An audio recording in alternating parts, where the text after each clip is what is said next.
L'objectif visé en transformant les projets de loi en propositions de loi était non seulement d'aller vite, mais surtout de contourner le filtre de la Cour suprême d'alors qui n'était pas encore totalement vassalisée. Elle continuait à veiller, en début de mandat du président Talon, à la qualité des projets de loi et à la protection du système judiciaire. Dans la pratique, les projets de loi, avant d'atterrir sur le bureau du président de l'Assemblée nationale, le décret de transmission du projet de loi du gouvernement était accompagné de l'avis conforme de la Cour suprême. Sous le régime précédent, le président Boni Yayi en faisait une bataille avec le secrétaire général du gouvernement en Conseil des ministres. Tous aujourd'hui, aux côtés du président Patrice Talon, peuvent en témoigner.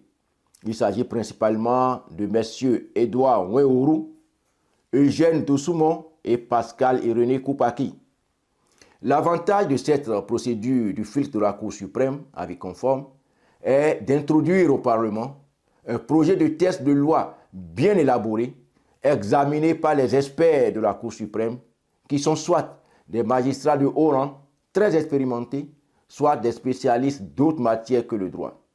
Ils ont pour la plupart l'ancienneté et les expériences certaines dans leur domaine de compétences. Sous le régime du président Patrice Talon, la Cour suprême voit ses compétences largement sous-utilisées. La majorité des textes de loi sont des propositions dont le délai d'étude, de vote, de contrôle par la Cour constitutionnelle et de promulgation par le président de la République excède rarement une semaine. Une situation regrettable. La dégradation de la justice, de l'état de droit et la décapitation de la démocratie béninoise sont attributaires à des cadres, pour la plupart hautement diplômés, désignés par le chef de l'État Patrice Talon. La vassalisation du Conseil supérieur de la magistrature, CSM, qui a été pris d'assaut par le gouvernement, président de la République, garde des Sceaux, membre de droit par le passé, ministre des Finances, ministre du Travail et de la Fonction publique, deux autres personnalités extérieures supplémentaires suivant la réforme Talon pour l'indépendance de la justice promise, a été l'une des principales causes de la fragilisation de la justice béninoise. Sous pression et par peur de perdre leur emploi, la majorité des magistrats remplissent à compte-cœur la mission à eux assignée par l'exécutif. Maître Joseph Djobenou, en tant que ministre de la Justice et de la Législation, a affaibli la production parlementaire en refusant de rencontrer les magistrats en commission, prétendant qu'ils sont sous son autorité. Lors de l'examen de l'amendement de la loi relative à l'organisation judiciaire au Bénin, les représentants de l'UNAMAB, dont Michel Adjaka, ont été exclus de la commission des lois. Ibis TV, créé pour inspirer. Bonjour tout le monde, j'espère que vous allez bien. Bon, vous avez tous suivi avec moi la sortie de Djenote sur la gouvernance judiciaire sous Patrice Talon. Bon, moi je ne vais pas rentrer dans les blablabla. Je tiens d'abord, avant d'attirer votre attention sur des éléments clés de développement dans le secteur judiciaire. Je tiens d'abord à vous rappeler que lui-même, Djenote, qui parle là, est un exemple parfait de contre-développement. C'est lui qui parle comme quelqu'un qui est soucieux du développement du Bénin, a été un exemple parfait de contre-développement. Son profil, il a un profil pour exercer normalement dans le domaine hospitalier, au niveau des hôpitaux. Je crois qu'il a fait une formation dans l'administration des hôpitaux, non? Quelque chose du genre.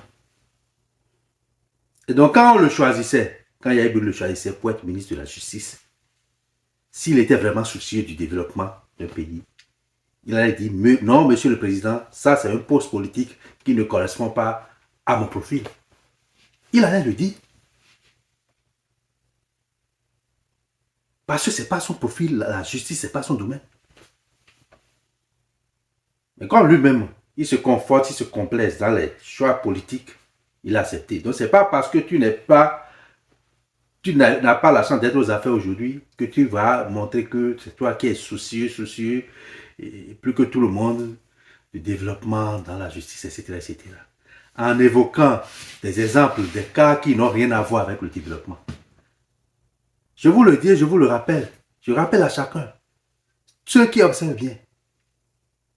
Patrice Talon a fait le choix de mener une politique de développement et non une politique populiste. Je ne vais pas faire de racontage dans le domaine de la justice. Je vais donner seulement 2 exemples. Impactants. Je dis bien 2 exemples à fort impact au plan du développement. Le premier exemple, c'est la création de la Criette. Oui, ça a fait du bruit. Les politiciens qui ne sont pas aux affaires, les opposants, s'en sont servis pour manipuler la population, pour mentir à la population. Mais la Criette a résisté au temps et est restée. La Criette est restée. Et aujourd'hui, tout le monde voit l'impact de la Criette sur le développement du pays. Au moins à cause de la Criette aujourd'hui, la corruption a baissé considérablement de niveau. Dans nos administrations, tout le monde a peur de corrompre, de prendre de l'argent pour exécuter le service pour lequel il a été recruté. La police routière, tout le monde a peur de prendre de l'argent chez les gens pour exécuter le service pour lequel on est recruté. À cause de la Criette, les détournements sont rares au Bénin aujourd'hui. Les détournements sont totalement rares. Voilà. Voilà un exemple impactant au niveau du développement. Les escroqueries, escroquer les gens, arnaquer les gens, détourner l'argent public, etc., etc. Tout ça là a presque disparu sous ce régime-là. Et vous n'avez pas dit que la Criette, vous allez nous dire, vous pouvez le dire à la foule, hein, mais les gens un peu avisés, vous ne pouvez pas les convaincre que la Criette a été un mauvais choix. Non. Parce que vous voulez toujours végéter dans le passé, non. Vous voulez toujours végéter dans ce système où quelqu'un qui est à vélo, on le nomme, quelques mois après, il construit des gratte-ciel. Il trouve l'argent pour construire des gratte-ciel. Il trouve l'argent pour construire des gratte-ciel. Quelqu'un qui n'a pratiquement rien, il suffit de le nommer à un poste politique. Il amasse de l'argent un peu partout. Des fois, il est incapable de garder tout ce qu'il a volé dans la caisse de l'État, dans les comptes bancaires. Et ils sont obligés des fois de mettre de l'argent dans les sacs et de les cacher dans leur maison. Tout ça là, c'est presque fini aujourd'hui à cause de la Criette. Tu fais moindre erreur, tu auras à dos la Criette. Vous allez dire que ce n'est pas un bon exemple de développement. Patrice Talon mène une politique de développement. Vous voulez ou pas, ça va être comme ça et ça va continuer comme ça. Et celui qui va être élu en 2026 va faire mieux, va conserver, va continuer dans la même direction. Nous ferons tout notre possible pour que celui qui sera élu en 2026 continue dans la même dynamique de politique de développement de notre pays. On ne va pas retourner en arrière. Soyez sûrs que nous n'allons pas retourner en arrière. Deuxième exemple, au niveau de la justice. L'aide juridique aux plus démunis. Voilà un deuxième exemple d'innovation, d'acte de justice de développement. L'aide juridique aux plus démunis.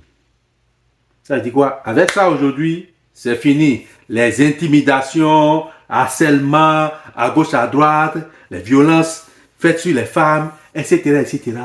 Tout ça là, ça va baisser.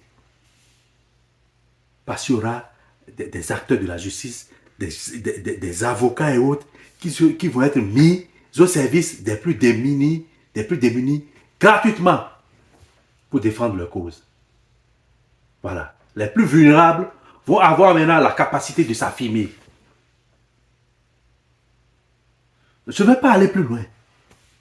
C'est simplement deux exemples qui cassent tout ce que tu as raconté, tout ce que tu as raconté dans ta vidéo là. Ces deux exemples-là suffisent pour casser ça. Et on ne va pas retourner en arrière. Merci. Ibis TV, créé pour inspirer.